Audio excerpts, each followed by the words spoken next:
जब मुझे मेरा साल के अंत का बोनस मिला 600 युआनेस, तब मैं कंपनी के सबसे बड़े 120 पार्टनर्स के जिम्मेदार लोगों के साथ डिनर कर रहा था और उसी दौरान उन्हें पता चला कि मैं जो उन्हें हर तरह की सर्विसेज प्रोवाइड करता था, मुझे पूरे साल के लिए बस इतना ही बोनस मिला है। तो टेबल का माहौल अचानक से बेहद ऑकवर्ड हो गया और उसी वक्त मेरे कॉलीग्स ग्रुप चैट में 1500 युआनेस मिलने की खुशी में पागल हो रहे थे, लेकिन मैं बस शांति से अपना डिनर खत्म करता रहा। फिर ठीक 7 दिन बाद मेरा कॉन्ट्रैक्ट खत्म हो गया और मैंने बिना 1 सेकंड सोचे रिजाइन कर दिया। मेरे बॉस की चीखें तो लगभग फोन तोड़ देने वाली थी। वो बार बार चिल्ला रहा था, क्यों सबने अपनी इन्वेस्टमेंट वापस ले ली। असल में वो डिनर जो मेरे कॉन्ट्रैक्ट खत्म होने से 7 दिन पहले हुआ था, शहर के सबसे लग्जरियस होटल में रखा गया था और वहाँ बैठे थे वो लोग जो हमारी नेटवर्क कंपनी की किस्मत तय करते थे। सेन, जो हमारी 90% इनकम का सोर्स था, हमारे 120 पार्टनर्स के हेड्स, और मैं ही वो अकेला था जो इन सबके साथ रिलेशनशिप मेंटेन करता था। उस वक्त मैं हाथ में वाइन का ग्लास लेकर टेबल्स के बीच कामली घूम रहा था। हर डायरेक्टर जनरल को ग्रीट कर रहा था जिन्हें मैं पहले से जानता था। उनमें से कई तो मेरी कंपनी ज्वाइन करने के पहले साल से ही मेरे साथ काम कर रहे थे और हमारा रिश्ता कब का सिर्फ प्रोफेशनल कोर्टेसी से आगे निकल चुका था। तभी डायरेक्टर चेन, जो एक बड़े नेशनल कॉन्ग्लोमरेट के परचेसिंग हेड थे, उन्होंने मेरे कंधे पर हाथ रखा और ईमानदारी से बोले, श्याओ चेन, अगले साल हमारे ग्रुप का नया प्रोजेक्ट तुम ही संभालना, मुझे किसी और पर भरोसा नहीं है। मैंने सीधा जवाब दिया, डायरेक्टर चेन, आप चिंता मत कीजिए, जब तक मैं यहाँ हूँ आपके काम मेरे ही रहेंगे। तभी अचानक मेरी पॉकेट में रखा फोन लगातार वाइब्रेट करने लगा। मैंने बहाना बनाया कि मुझे वॉशरूम जाना है, लेकिन कॉरिडोर के एक सुनसान कोने में जाकर मैंने WCAT ग्रुप चैट खोला। पूरा ग्रुप लाल रंग के लकी एनवेलोप से भरा हुआ था और मैसेज भेजने वाली थी लीना, जो असल में मेरा काम ऑर्गेनाइज करके उसी पर अपना नाम डालती थी। वो लिख रही थी, मुझे भी 1500 मिले, इस साल कंपनी कमाल की है, डायरेक्टर सान की लंबी उम्र हो, मेहनत का फल मिल गया। एक के बाद एक 1500 युआनेस के ट्रांसफर स्क्रीनशॉट्स ऐसे लग रहे थे जैसे मेरे चेहरे पर इनविजिबल थप्पड़ पड़ रहे हों। बिना किसी एक्सप्रेशन के मैंने उन चमकते लाल मैसेजेस को इग्नोर किया और अपना बैंकिंग ऐप खोला। वहाँ एक नया ट्रांसफर रिकॉर्ड चुपचाप पड़ा था। अमाउंट 6800, ना कोई डेसिमल ना कोई कंग्रेचुलेशंस, बस एक ठंडा सा नंबर जैसे किसी इंटर्न की सैलरी हो। मैं करीब 10 सेकंड्स तक उस नंबर को देखता रहा। ना गुस्सा आया, ना डिसअपॉइंटमेंट, बस दिल में बची आखिरी उम्मीद भी उसी पल बुझ गई जैसे सिर्फ ठंडी राख बची हो। लेकिन मेन टेबल पर माहौल अब भी लाइवली था। मैंने फिर से अपनी प्रोफेशनल स्माइल पहन ली जैसे कुछ हुआ ही नहीं। तभी मेरे पास बैठे डायरेक्टर चेन टोस्ट कर रहे थे और उनका एल्बो गलती से मेरे फोन से टकरा गया। स्क्रीन जल उठी और शायद 6800 का नंबर उनकी नजर में आ गया। उन्होंने हल्का सा भौं सिकोड़ते हुए ग्लास नीचे रखा और कैजुअली पूछा, शाओ चेन, इस साल तुम्हारी कंपनी ने इतना अच्छा परफॉर्म किया है तो तुम्हारा ईयर एंड बोनस भी कम नहीं होगा, है ना? मैंने देखा तुम्हारे कॉलीग्स ग्रुप में खूब सेलिब्रेट कर रहे थे। मैंने सीधे उनकी आंखों में देखा और शांत आवाज में बस 2 शब्द कहे, 6800, और उसी पल वो शोर भरी मेन टेबल 1 सेकंड के लिए बिल्कुल शांत हो गई, जैसे सारी आवाजें गायब हो गई हों। पास बैठे डायरेक्टर्स ने ये नंबर सुन लिया था। उनके एक्सप्रेशंस खुद एक कहानी थे, पहले शॉक, फिर डिसबिलीफ और फिर सीधी इंडिग्नेशन, क्योंकि वो सब दुनिया देखे हुए लोग थे। उन्हें साफ समझ आ गया कि जो इंसान पूरे साल बिना रुके उन्हें सर्विस देता रहा, जो कंपनी की 90% इनकम संभाल रहा था, उसे सिर्फ 6 युआनीस का बोनस मिला, जबकि ऑफिस में बैठे लोग जिनके नाम तक उन्हें याद नहीं थे 15,000 ले रहे थे। मतलब साफ था, माहौल तुरंत टेंस और अनकंफर्टेबल हो गया। लेकिन मैं ऐसे उठ खड़ा हुआ जैसे कुछ हुआ ही नहीं। ग्लास उठाकर हल्की सी स्माइल के साथ बोला, डायरेक्टर्स, इस पूरे साल आपके सपोर्ट के लिए धन्यवाद। ये टोस्ट आप सबके नाम। मैं तो इसे एक ही बार में खत्म करता हूँ, आप अपनी मर्जी से। इतना कहकर मैंने एक ही घूंट में पूरा ग्लास खत्म कर दिया। वो जलती हुई लिक्विड मेरी थ्रोट से नीचे उतरी जैसे इन सालों की सारी थकान और सहनशीलता को जला देना चाहती हो। फिर मैंने खुद ही टॉपिक बदल दिया और अगले साल के मार्केट प्लान्स पर बात शुरू कर दी। अपने प्रोफेशनलिज्म से मैंने उस डिनर को फिर से नॉर्मल करने की कोशिश की, लेकिन क्लाइंट्स अब बार बार एक दूसरे की तरफ देख रहे थे। उनकी नजरों में कोई सिंपैथी नहीं थी, बल्कि एक अजीब सा डिटर्मिनेशन था। डिनर अचानक ही खत्म हो गया और मेहमान एक एक करके जाने लगे और आखिर में डायरेक्टर चेन सबसे आखिरी में बाहर निकले। जब वो मेरे पास से गुजर रहे थे तो अचानक रुक गए। उनकी आंखें, जो ना जाने कितने लोगों को देख चुकी थी, सीधे मेरी आंखों में गहराई से देखने लगी और फिर उन्होंने धीमी आवाज में कहा, जो सिर्फ मैं ही सुन सकता था, श्याओ चेन, तुम्हारे साथ गलत हुआ है। ये जगह तुम्हारे एक भी ख्याल के लायक नहीं है। जब चाहो मुझसे कांटेक्ट करना। ये सुनकर मेरे सीने में हल्की सी गर्माहट उठी और मैंने गंभीरता से सिर हिलाया। धन्यवाद डायरेक्टर चेन। आखिरी गेस्ट को विदा करने के बाद मैं अकेला अपने खाली घर लौटा, लेकिन बाकी रातों की तरह मैंने कंप्यूटर खोलकर काम के मेल्स चेक नहीं किए, बल्कि खुद के लिए एक कप चाय बनाई। मुझे ना गुस्सा आ रहा था ना दुख, क्योंकि जब इंसान किसी चीज से पूरी तरह उम्मीद खो देता है तो इमोशंस भी एक बेकार लग्जरी लगने लगते हैं। मैंने कंप्यूटर खोला, लेकिन बोरिंग काम देखने के लिए नहीं, बल्कि एक नया डॉक्यूमेंट बनाने के लिए जिसका नाम रखा हैंड ओवर लिस्ट। फिर मैंने सिस्टमेटिकली हर टास्क का प्रोसेस, हर क्लाइंट की इन्फॉर्मेशन और हर प्रोजेक्ट की बेसिक स्ट्रक्चर डिटेल में लिखना शुरू किया। मेरा दिमाग डराने वाली हद तक क्लियर था। फिर मैंने दीवार पर लगे कैलेंडर की तरफ देखा, जहाँ 7 दिन बाद की तारीख को लाल सर्कल से मार्क किया गया था और उसके बगल में 4 शब्द लिखे थे, फिंदेल कॉन्ट्राटो। मेरी नजर शांत और ठोस थी, बिल्कुल एक ऐसे जनरल की तरह जो न्यूक्लियर बटन दबाने वाला हो। आखिर में मैंने अपना फोन उठाया और WC पर उस हेड हंटर का कॉन्टैक्ट ढूंढा जिसे मैंने 1 महीने पहले ऐड किया था। तब उसने मुझसे पूछा था कि क्या मैं जॉब बदलने का सोच रहा हूँ और मैंने जवाब दिया था कि फिलहाल मैं स्टेबल हूँ। लेकिन अब मैंने वो पुराना मैसेज डिलीट किया और 3 नए शब्द लिखे। अब बात कर सकते हैं। काउंटडाउन शुरू हो चुका था। कॉन्ट्रैक्ट खत्म होने में 6 दिन बाकी थे। जैसे ही मैं ऑफिस में घुसा, एकदम से खुशी और एक्साइटमेंट की लहर मुझसे टकराई। हर कोई बड़ी रकम मिलने की खुशी में पागल था। कोई यूरोप ट्रिप की बात कर रहा था तो कोई नई कार लेने की। लीना ने नए चमकदार रेड हील्स पहन रखे थे और हाथ में एक लग्जरी ब्रांड का बड़ा सा बैग था जो दूर से ही चमक रहा था। वो जानबूझकर मेरे डेस्क के पास आकर रुकी। उसने बैग को मेरी टेबल के कोने पर ऐसे रखा जैसे गलती से रख दिया हो, और फिर एग्जैजरेटेड अंदाज में शिकायत करने लगी कि उसने कल इम्पल्सिवली खरीद लिया और ये बैग उतना भी अच्छा नहीं है। फिर उसने कहा, ओह चेन किंग, तुम क्या सोचते हो? मैंने सिर तक नहीं उठाया। मेरी नजर स्क्रीन पर खुले हैंडओवर डॉक्यूमेंट पर ही टिकी रही और मैंने ठंडे लहजे में जवाब दिया, ठीक है। एक पल के लिए लीना की स्माइल जम गई। फिर उसने आवाज ऊंची करके बाकी लोगों को बुलाया, गर्ल्स, इस साल की हमारी बड़ी कमाई सेलिब्रेट करने के लिए मैं सबको बबल टी पिलाती हूँ, जो चाहो ऑर्डर करो। पूरी ऑफिस तालियों और चीयर से गूंज उठी। सब लोग उसके आसपास इकट्ठा होकर फोन से ऑर्डर देने लगे।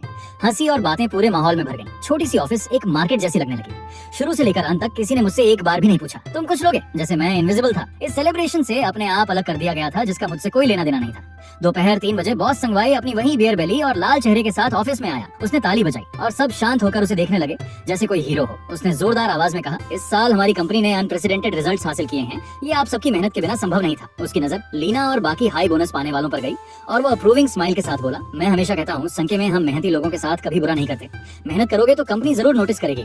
अगले साल भी ऐसे ही मेहनत करना, हम बोनस डबल कर देंगे। वो बड़े उत्साह से एक ब्राइट फ्यूचर पेंट कर रहा था, लेकिन उसकी चालाक आंखें जैसे जानबूझकर मेरी तरफ देखने से बच रही थी।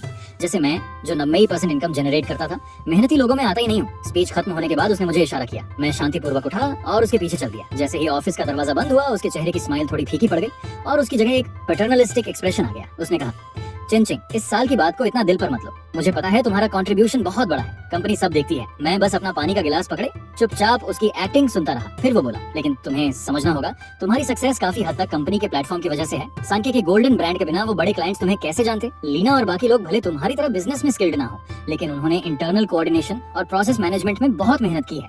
फिर उसने अपने यूजुअल टोन में समझाना शुरू किया कि इस साल मेरा बोनस थोड़ा कम है, लेकिन ये एक कॉम्प्रिहेंसिव इवैल्यूएशन का रिजल्ट है। उसने मुझे सलाह दी कि मैं अभी जवान हूँ, मुझे लॉन्ग टर्म विजन रखना चाहिए और अगर मैं इसी तरह काम करता रहा तो अगले साल मेरा रेड एनवेलप सबसे बड़ा होगा।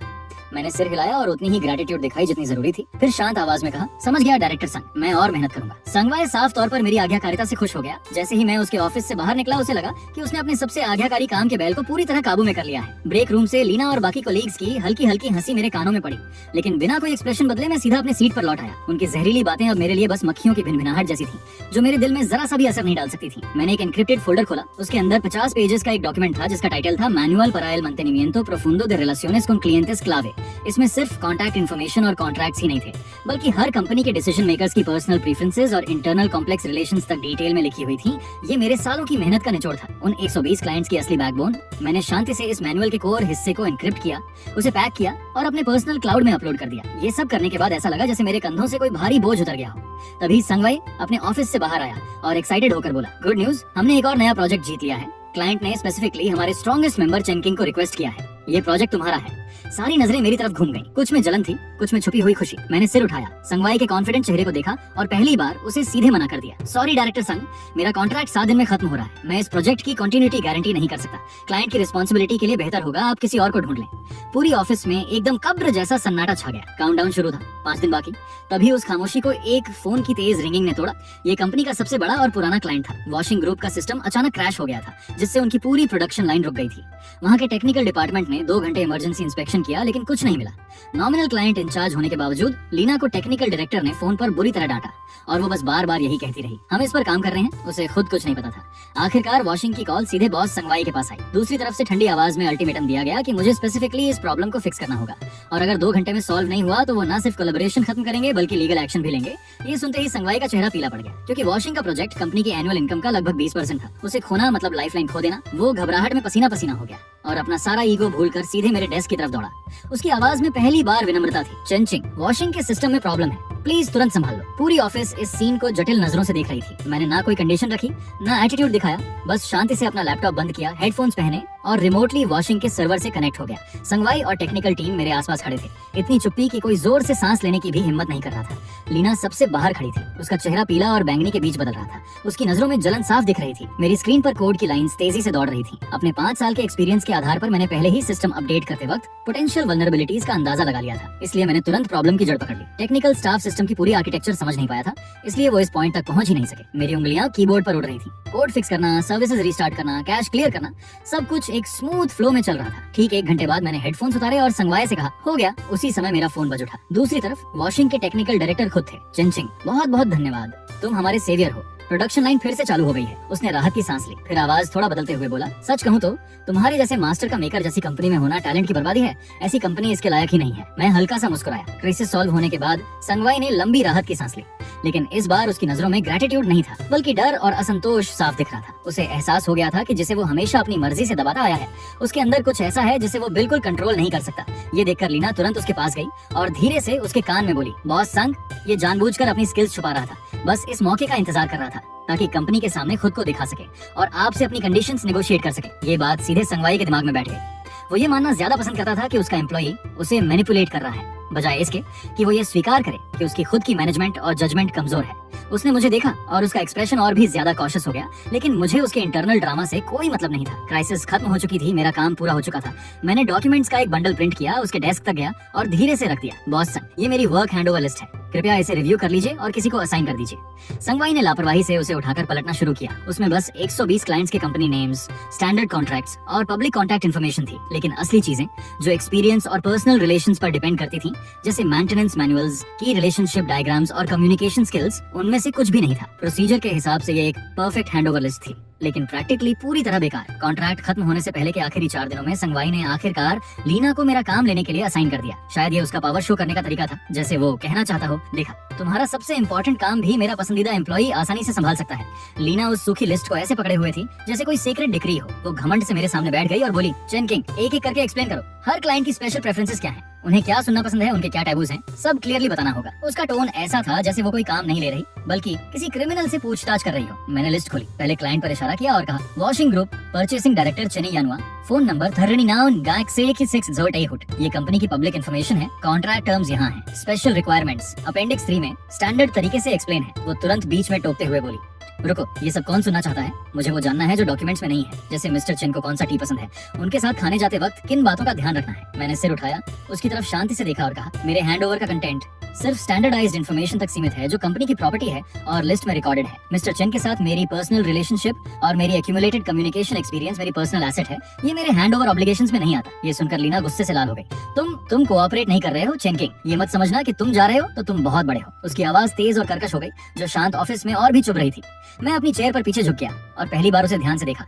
वो सबके सामने बिना छुपाए अपना एग्रेशन दिखा रही थी। मैंने कहा, जो हैंडओवर डॉक्यूमेंट मैंने लिखा है उसमें कौन सी लाइन तुम्हें समझ नहीं आई, या फिर तुम्हारी प्रोफेशनल कैपेबिलिटी इतनी नहीं है कि ये बेसिक क्लाइंट डॉक्यूमेंट समझ सको? ये एक ही वाक्य सीधे लीना की सबसे बड़ी कमजोरी पर लगा। उसका चेहरा तुरंत पीला पड़ गया, होंठ कांपने लगे, लेकिन वो एक शब्द भी जवाब नहीं दे पाई। आसपास के कलीग्स धीरे धीरे फुसफुसाने लगे। कुछ लोग लीना को देखकर अंदर ही अंदर खुश हो रहे थे, जैसे उसे पहली बार कोई टक्कर मिली हो, जबकि कुछ लोग मुझे एरोगेंट समझ रहे थे कि मैं जाने से पहले इतना बोल्ड होकर फेवरेट एम्प्लॉय को सबके सामने चैलेंज कर रहा हूँ। सिचुएशन हाथ से निकलती देख संगवाई को अपने ऑफिस से बाहर आना पड़ा। उसने कहा, ठीक है, हम सब कलीग्स हैं, शांति से बात करो। फिर गला साफ करके कॉन्डेसेंडिंग टोन में बोला, चिंचिंग, थोड़ा जनरस बनो, लीना बस काम के लिए पूछ रही है, वो एक्सपीरियंस शेयर कर दो, हम सब कंपनी के लिए ही तो करते हैं। संगवाई की ये बात सुनकर मैंने उसके उस पाखंडी चेहरे को देखा और अंदर ही अंदर बस यही लगा कि कितना हास्यास्पद है ये सब। मैंने शांत लेकिन सीधी आवाज में कहा, बॉस संग, एक्सपीरियंस सिर्फ लोगों के साथ पर्सनल इंटरेक्शन से ही आता है। अगर लीना को बेसिक क्लाइंट रिलेशन समझने के लिए भी किसी का हाथ पकड़ना पड़े तो मेरा सुझाव है कि कंपनी को दोबारा सोचना चाहिए कि वो इस पोजीशन के लायक है या नहीं। मेरी ये बात किसी तेज धार वाले चाकू की तरह थी जिसने लीना के अहंकार को चीर दिया। संगवाई का चेहरा पूरी तरह काला पड़ गया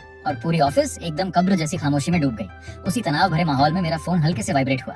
मैंने उठाकर देखा, मिस्टर चेन का वीचैट मैसेज था। जैसे ही मैंने उसे खोला, एक नई कंपनी की बेहद पॉलिश्ड इलेक्ट्रॉनिक ऑफर लेटर सामने थी, जिसका नाम तक मैंने पहले कभी नहीं सुना था। उसमें मेरा पोजीशन सीनियर पार्टनर था और सैलरी इतनी बड़ी थी कि मैंने कभी सोची भी नहीं थी। मैंने फोन बंद किया, सिर उठाया और संगवाई की भारी अंधेरी नजरों से नजर मिली, लेकिन इस बार मेरे दिल में एक अजीब सी राहत थी, जैसे अब ये सब सहने की जरूरत ही खत्म हो गई हो।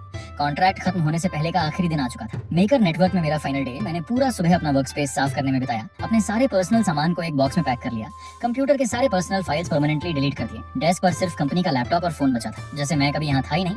कॉलीग्स 2-3 के ग्रुप में आते, फॉर्मल बातें करते, लेकिन उनकी आंखों में ना कोई मुझे रोकने की इच्छा थी, ना कोई नॉस्टैल्जिया, बल्कि एक अजीब सा मजा था, जैसे वो कोई ड्रामा देख रहे हो। उनके हिसाब से मैं बस एक टेक नर्ड था जो कंपनी के प्लेटफॉर्म के बिना कुछ भी नहीं था, और जल्द ही सोसाइटी मुझे कुचल देगी। तब मैं मेकर के दिनों को याद करूंगा। लीना तो बिल्कुल भी अपना तिरस्कार छुपा नहीं रही थी। वो मेरे पास खड़ी होकर हाथ बांधकर सार्कास्टिक अंदाज में बोली, वाह, लगता है किसी को पंख लग गए हैं। आगे जब मेकर जैसा प्लेटफॉर्म नहीं होगा तब देखेंगे क्लाइंट्स के सामने इतनी एरोगेंस कैसे दिखाते हो। मैंने उसकी तरफ देखा तक नहीं, बस हल्की सी मुस्कान के साथ आखिरी फाइल भी परमानेंटली डिलीट कर दी। दोपहर में संगवाई ने मुझे आखिरी बातचीत के लिए बुलाया। अपनी बड़ी बॉस वाली कुर्सी पर बैठकर उसने कॉन्डेसेंडिंग टोन में कहा, चेन किंग, इस बार तुमने ठीक बिहेव नहीं किया, लेकिन इतने सालों की मेहनत को देखते हुए मैं इसे नजरअंदाज कर देता हूँ। कंपनी के दरवाजे तुम्हारे लिए हमेशा खुले रहेंगे, बस उस समय सैलरी फिर से नेगोशिएट करनी होगी। शायद उसे लगा ये मेरे लिए सबसे बड़ा एहसान है। मैंने शालीनता से मुस्कुराकर धीरे से कहा, बॉस संग, उम्मीद करता हूँ कि मेरे जाने के बाद भी आप मुस्कुरा पाएंगे। शाम के 5 बज चुके थे, जाने का समय हो गया था। मैंने अपना कार्टन बॉक्स उठाया और आखिरी बार अटेंडेंस मशीन पर अपनी फिंगरप्रिंट लगाई, बिना किसी को अलविदा कहे, बिना एक बार भी पीछे मुड़े। पूरी ऑफिस की सिंपैथी, मजाक और इंडिफरेंट नजरों के बीच मैं शांति से उस जगह से बाहर निकल गया जहां मैंने अपनी जवानी के इतने साल दे दिए थे। और उसी समय प्रेसिडेंट ऑफिस में संगवाई का फोन लगातार बज रहा था। सैकड़ों कंपनीज बिना एक भी एक्सेप्शन के मेकर के साथ अपनी पार्टनरशिप खत्म करना चाहती थी। बेहतर कंडीशंस देने के बावजूद वो साफ मना कर रही थी, और इसकी एक ही वजह थी, मैं जा चुका था। संगवाई डर के मारे फोन को इतनी जोर से पकड़ रहा था कि उसका स्क्रीन प्रोटेक्टर तक टूट गया। वो घबरा कर चिल्लाया, जल्दी जल्दी चेन किंग को वापस लाओ। रिजाइन करने के अगले दिन सुबह मुझे अलार्म ने नहीं बल्कि खिड़की के बाहर पक्षियों की आवाज ने जगाया। मैंने सिंपल स्पोर्ट्स कपड़े पहने और नीचे पार्क में दौड़ने निकल गया, मेकर नेटवर्क के उस कैलकुलेशन भरे माहौल से दूर। यहाँ तक कि हवा भी अलग और फ्रेश लग रही थी। मैं झील के किनारे रुककर अपने रिफ्लेक्शन को देखने लगा। मुझे बेरोजगारी की कोई चिंता नहीं थी, बल्कि उल्टा एक अजीब सा कॉन्फिडेंस था कि सब कुछ मेरे कंट्रोल में है।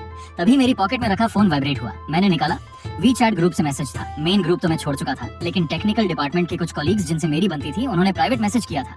अब जब तुम जा चुके हो, आज फिर वॉशिंग के लोग प्रोग्रेस के लिए दबाव डालने आए थे। तुम्हारे रिप्लेसमेंट ने तो बॉस को पागल कर दिया है। ये मैसेज पढ़ते ही मैंने बिना कोई एक्सप्रेशन बदले चैट बंद कर दिया और होठों पर एक ठंडी सी मुस्कान आ गई। मैं मेकर के स्ट्रक्चर को बहुत अच्छे से जानता था। वो एक ऐसी इमारत थी जो रेत पर बनी थी, और मैं उसका सबसे अहम कॉर्नरस्टोन था। मेरे जाते ही सिर्फ टेक्नोलॉजी नहीं गई थी, बल्कि हर क्लाइंट का ट्रस्ट और गारंटी भी साथ चला गया था।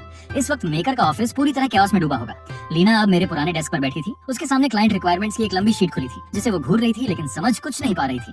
पहले वो सिर्फ साइन करती थी और बोनस लेती थी, लेकिन अब जब उसे सच में इन कॉम्प्लेक्स डिमांड्स का सामना करना पड़ रहा था, तो उसे कोड की पहली लाइन तक समझ नहीं आ रही थी। वो चिढ़कर बोली, ये आखिर है क्या? क्या चेनचिंग ने जानबूझकर अपनी स्किल्स छुपाई थी? ये इंटरफेस कॉल क्यों नहीं हो रहा? उसके बगल में खड़ा टेक्नीशियन धीरे से बोला, मिस लीना, ये मिस्टर चेन ने पुराने वॉशिंग सिस्टम के लिए स्पेशली कंपैटिबिलिटी लॉजिक लिखी थी। ये डॉक्यूमेंटेशन में नहीं है, सब उनके दिमाग में था। उधर मैं पार्क की एक बेंच पर बैठा दूर डूबते सूरज को देख रहा था और मन ही मन बोला, संगवाई, ये तो बस शुरुआत है। तुम अपनी आंखों से देखोगे कि तुम्हारी वो फेक फाउंडेशन असली कोर खोने के बाद कैसे धीरे धीरे टूटती है।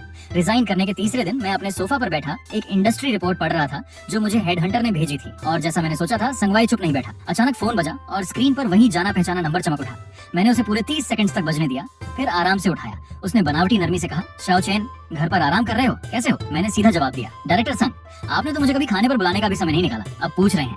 फिर हल्की मुस्कान के साथ कहा, मेरे लिए अभी सब ठीक है, शांति है। कुछ सेकंड तक दूसरी तरफ सन्नाटा रहा, फिर उसकी हल्की भारी सांसें सुनाई दी। मुझे पता था इस वक्त उसके ऊपर कंप्लेंट्स की बाढ़ आई हुई है। उसकी झूठी प्रॉमिसेस सुनकर मुझे सिर्फ घिन आती।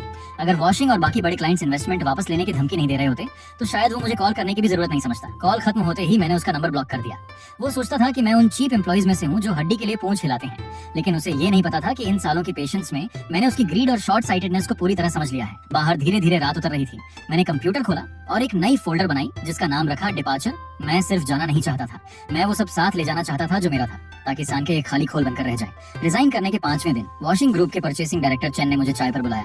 वो एक बेहद शार्प इंसान था, और संके में रहते हुए मेरा सबसे वैल्यूड पार्टनर भी। टी हाउस में हल्की खुशबू फैली हुई थी। उसने मुझे गहरी नजरों से देखा, जैसे उसे सब कुछ पहले से पता हो। उसने कहा, शाओ चेन, तुम्हारे जाने के बाद संके पूरी तरह ठप हो गया है। कल संगवाई खुद अपनी टीम लेकर आया था, पूरा दोपहर बैठा रहा, लेकिन एक भी सोल्यूशन नहीं दे पाया। लीना बस औपचारिक बातें करती रही। मैंने शांत स्वर में कहा, डायरेक्टर चेन, ये उनका मामला है, मुझसे इसका कोई लेना देना नहीं। उसने अपनी चाय नीचे रखी, थोड़ा आगे झुका और गंभीर आवाज में बोला, सच कहूँ तो वॉशिंग में हम तुम्हारी वैल्यू जानते हैं। तुम्हारे बिना उस प्रोजेक्ट को संके को देना हमारे लिए रिस्की है। मैंने लीगल डिपार्टमेंट से कॉन्ट्रैक्ट कैंसिल करने की प्रक्रिया शुरू करने को कह दिया है। मैंने बिना ज्यादा रिएक्शन दिए चाय का एक घूंट लिया, क्योंकि ये सब मेरे कैलकुलेशंस में पहले से था। फिर उसने कहा, शाओ चेन, क्या तुम खुद का बिजनेस शुरू करने के बारे में सोचोगे? अगर तुम स्टार्ट करते हो तो वॉशिंग का पहला ऑर्डर मैं तुम्हें ही दूंगा। ये एक बहुत भारी वादा था। लेकिन मैं जानता था कि अभी सही समय नहीं आया है। मैंने हल्की सांस लेकर कहा, डायरेक्टर चेन, संगवाई जैसे लोग अगर सच में दर्दनाक तरीके से नहीं गिरते तो उन्हें कभी पछतावे का मतलब समझ नहीं आता। फिर शांत स्वर में जोड़ दिया, धन्यवाद, मैं थोड़ा समय लेना चाहता हूँ ताकि सब कुछ समझ सकूं और अपने दिमाग में चल रही कुछ आइडियाज को क्लियर कर सकूं। जब मैं तैयार हो जाऊंगा तो सबसे पहले आपसे ही कांटेक्ट करूंगा। टी हॉल से बाहर निकलते ही ठंडी रात की हवा मेरे चेहरे से टकराई। मैंने पीछे मुड़कर उस बिजनेस डिस्ट्रिक्ट को देखा जो धीरे धीरे अंधेरे में डूब रहा था, और उसी पल मेरे दिल में एक बड़ा प्लान आकार लेने लगा। मुझे किसी और कंपनी का एम्प्लॉय बनना नहीं था। मैं ऐसी जगह बनाना चाहता था जहाँ टेक्नोलॉजी की रिस्पेक्ट हो, जहाँ टैलेंट के रूल सच में मायने रखते हो। उसी हफ्ते सान नेटवर्क के अंदर का माहौल दिन ब दिन और ज्यादा टेंस होता जा रहा था। भले ही मैं वहाँ नहीं था, लेकिन जो लोग 150 के बोनस के लिए लड़ रहे थे और रिजल्ट्स नहीं दे पा रहे थे, उन्होंने एक दूसरे पर ब्लेम डालना शुरू कर दिया था। लीना, जो नॉमिनल इंचार्ज थी, सबकी आलोचना का सेंटर बन गई। कोई उस पर चिल्ला रहा था, मिस लीना, आपने खुद ये रिक्वायरमेंट साइन की थी, अब लॉजिक काम नहीं कर रहा तो हमें ऐसे ही छोड़ दोगी क्या? और वो जवाब दे रही थी, मैंने साइन किया तो क्या, मैंने तुम्हें चेन किंग के छोड़े हुए सारे डॉक्यूमेंट्स नहीं दिए? तुम जैसे टॉप यूनिवर्सिटी ग्रेजुएट्स एक एमेचर के कोड को भी नहीं समझ सकते? ऐसे झगड़े रोज होने लगे। संगवाई अपने ऑफिस में छुपा बैठा था, बाहर निकलने की हिम्मत तक नहीं कर रहा था। शुरुआत में उसे लगा था कि लीना को प्रमोट करके सिचुएशन स्टेबल हो जाएगी, लेकिन हुआ उल्टा। उसके पावर गेम्स के अलावा उसके पास टेक्निकल क्राइसिस संभालने की कोई एबिलिटी ही नहीं थी। उसी समय संगवाई अपने डेस्क पर पड़े वकीलों के सख्त लेटर्स को घूर रहा था। वॉशिंग कॉन्ट्रैक्ट कैंसिल करना चाहता था और 2 बड़े पार्टनर्स भी पीछे हटने की सोच रहे थे। सालों से बनाई उसकी रेपुटेशन मेरे जाने के बाद तेजी से गिर रही थी। वो गुस्से में लीना पर चिल्लाया, तुमने नहीं कहा था कि चेन किंग के जाने के बाद सब ठीक हो जाएगा? अब बताओ इस गड्ढे को कैसे भरोगी? लीना सिर झुकाकर खड़ी थी। उसके चेहरे पर अब उसका पुराना घमंड कहीं नहीं था। उसे समझ आ गया था कि जिसे वो हमेशा तुच्छ समझती थी, वही असल में उसका आखिरी सहारा था। उसने धीरे से कहा, डायरेक्टर सांग, क्यों ना हम उस पर कमर्शियल सीक्रेट्स चोरी करने का आरोप लगाकर केस करें?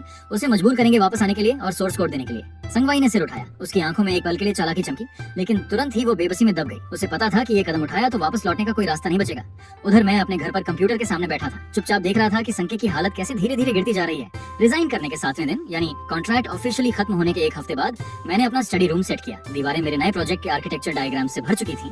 इस हफ्ते मैंने 3 हेडहंटर ऑफर्स ठुकरा दी और संगवाई के दर्जनों अपॉलॉजी मैसेजेस को इग्नोर कर दिया। मैं बस इंतजार कर रहा था उस मौके का जब संके कभी फिर से खड़ा ही ना हो सके। तभी फोन बजा। डायरेक्टर चेन का वॉइस मैसेज था। उसकी आवाज थोड़ी जल्दी में लग रही थी। शो चेन, संगवाई पागल हो गया है। उसने इंडस्ट्री ग्रुप्स में नोटिस डाल दिया है कि तुम कंपनी की कोर टेक्नोलॉजी लेकर भाग गए हो। वो कई कंपनीज के साथ मिलकर तुम्हें ब्लैकलिस्ट करना चाहता है। मैंने हल्की मुस्कान के साथ सोचा, ब्लैकलिस्ट? शायद उसे याद नहीं कि उन टेक्नोलॉजी पैटेंट्स के ओरिजिनल ड्राफ्ट्स किसके पास है।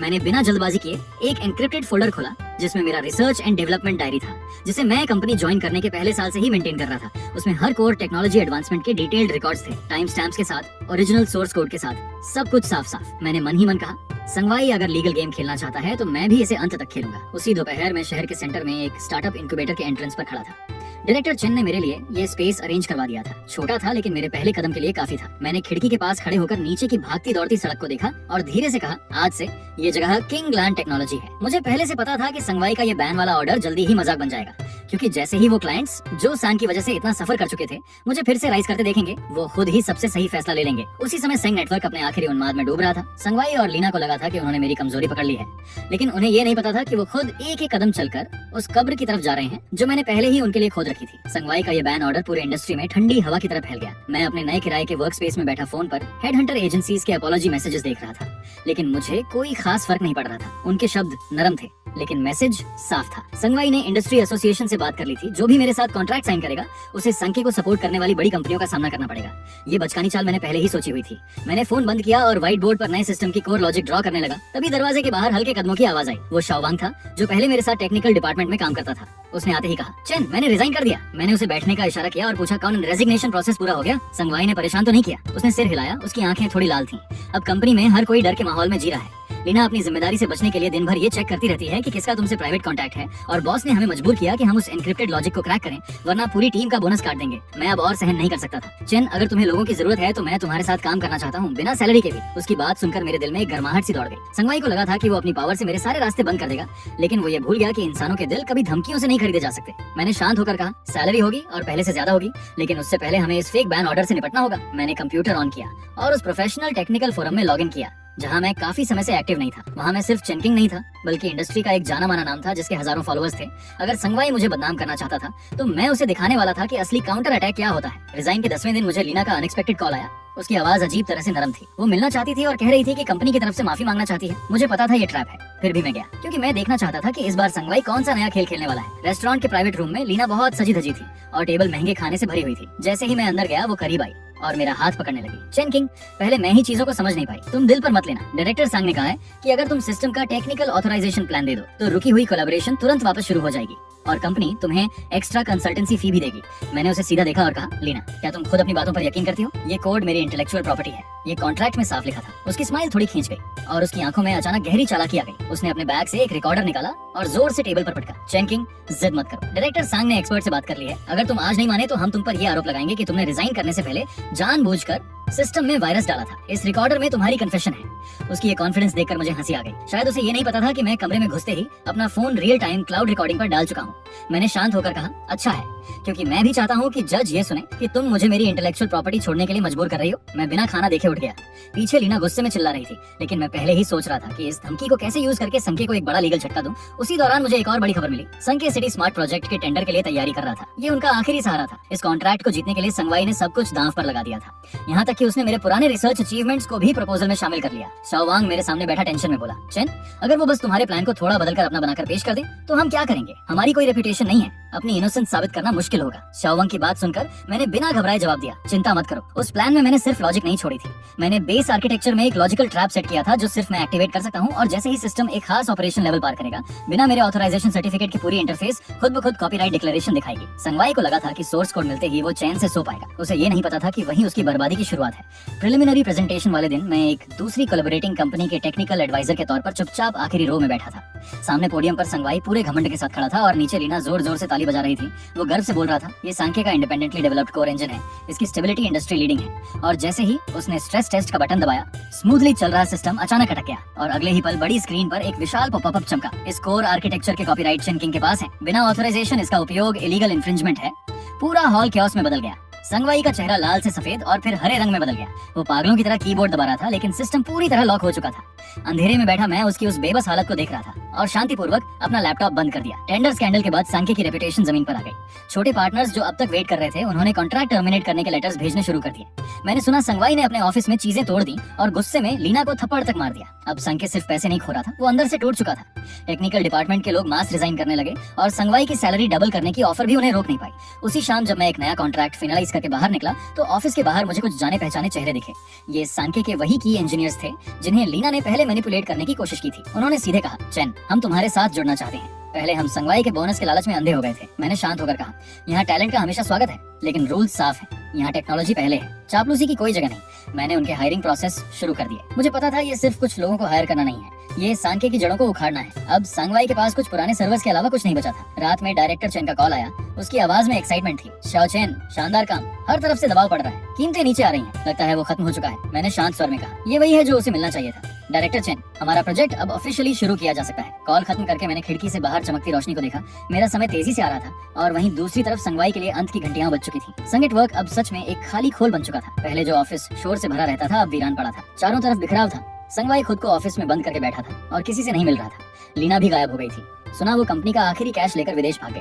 लेकिन संगवाई जैसे लोग पूरी तरह खत्म होने से पहले आखिरी बार पागलपन में वार जरूर करते हैं। उस रात मैं पार्किंग में अपनी कार खड़ी करके ऊपर जाने ही वाला था कि अचानक एक परछाई अंधेरे से बाहर आई। हल्की रोशनी में मैंने उस विकृत चेहरे को पहचाना। वो संगवाई था। उसके हाथ में एक नाइफ था और आंखों में पागलपन। वो चिल्लाया, चेन किंग, तुमने मुझे इस हालत में क्यों धकेला? मैंने तुम्हें पैसा दिया, शेयर्स दिए, फिर भी तुम मुझे क्यों नहीं छोड़ते? मैंने शांत नजरों से उसकी तरफ देखा और कहा, संगवाई, तुमने खुद संके को तब खत्म कर दिया था जब तुमने साल के अंत का बोनस काटा और लोगों की लॉयल्टी से खेला। तुम्हारा अंत उसी दिन तय हो गया था। मैं एक कदम भी पीछे नहीं हटा, क्योंकि मुझे पता था डर दिखाना उसे और खतरनाक बना देगा। वो चीखा, अब मेरे पास कुछ नहीं बचा, अगर मैं गिरा तो तुम्हें भी साथ लेकर गिरूंगा। और अचानक मुझ पर झपटा। मैंने साइड होकर उसका वार बचाया और उसकी कलाई पकड़ ली। सालों की जिम हैबिट काम आई। मैंने जोर से ट्विस्ट किया और नाइफ उसके हाथ से गिर गया। तभी पार्किंग के एंट्रेंस से पुलिस सायरन गूंज उठी, क्योंकि मैं हमेशा अपने फोन में इमरजेंसी अलर्ट सिस्टम एक्टिवेट रखता था। मैंने देखा कि संगवाई पुलिस के हाथों जमीन पर दबा हुआ किसी जंगली जानवर की तरह चीख रहा था और मैं शांत खड़ा उसे देखता रहा। फिर धीरे से कहा, संगवाई, तुम्हें सबसे ज्यादा पछतावा इस बात का नहीं होना चाहिए कि तुमने मुझे साल का बोनस नहीं दिया, बल्कि इस बात का होना चाहिए कि तुमने कभी किसी का सच में सम्मान ही नहीं किया। पुलिस की गाड़ी धीरे धीरे दूर चली गई। मैंने जमीन से अपनी चाबियां उठाई और बिना पीछे देखे एलिवेटर में चला गया। तूफान खत्म हो चुका था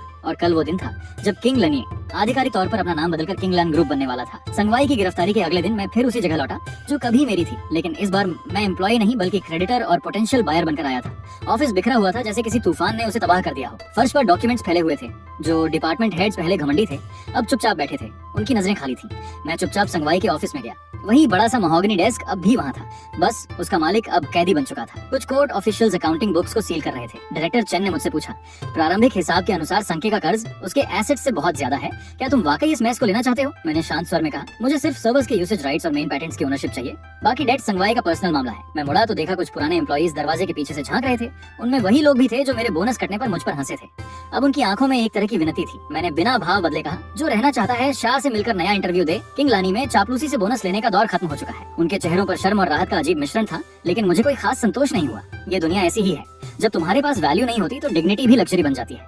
मैं खिड़की के पास गया और नीचे भागती सड़क को देखने लगा। संख्या का साइन जल्द ही हटाया जाएगा, लेकिन ये तो बस शुरुआत थी। संगवाई के छोड़े हुए इस मलबे में मुझे एक ऐसा सीक्रेट मिला जिसकी मुझे उम्मीद नहीं थी।